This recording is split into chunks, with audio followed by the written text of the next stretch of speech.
قال رسول الله صلى الله عليه وسلم: ركعتي الفجر خير من الدنيا وما فيها. هقول لك على 10 أسرار هتخليك تواظب على صلاة الفجر. أول حاجة: من صلى الفجر فهو في حفظ والله، استنادا للحديث من صلى الفجر فهو في ذمة الله. تاني حاجة: تنفي عنك النفاق، إنك مش منافق طالما تصلي الفجر.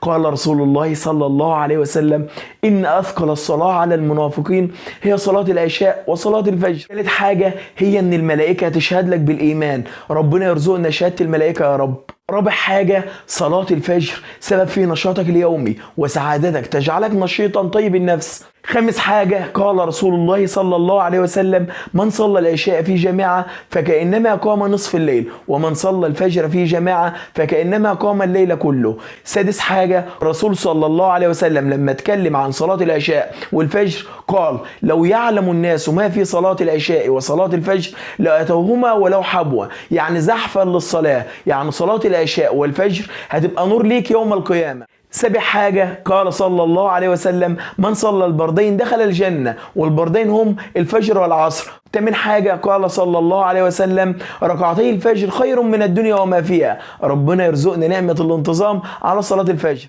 تاسع حاجة: قال رسول الله صلى الله عليه وسلم: يتعاقبون فيكم ملائكة بالليل وملائكة بالنهار، ويجتمعون في صلاة الصبح وصلاة العصر، ثم يعرج الذين باتوا فيكم فيسألهم الله وهو أعلم بهم: كيف تركتم عبادي؟ فيقولون: تركناهم وهم يصلون وأتيناهم وهم يصلون. 10 حاجة: صلاة الفجر سبب في رؤية الله عز وجل يوم القيامة. اللهم ارزقنا لذة النظر إلى وجهك الكريم. وصلى الله وسلم على سيدنا محمد عليه أفضل الصلاة والسلام.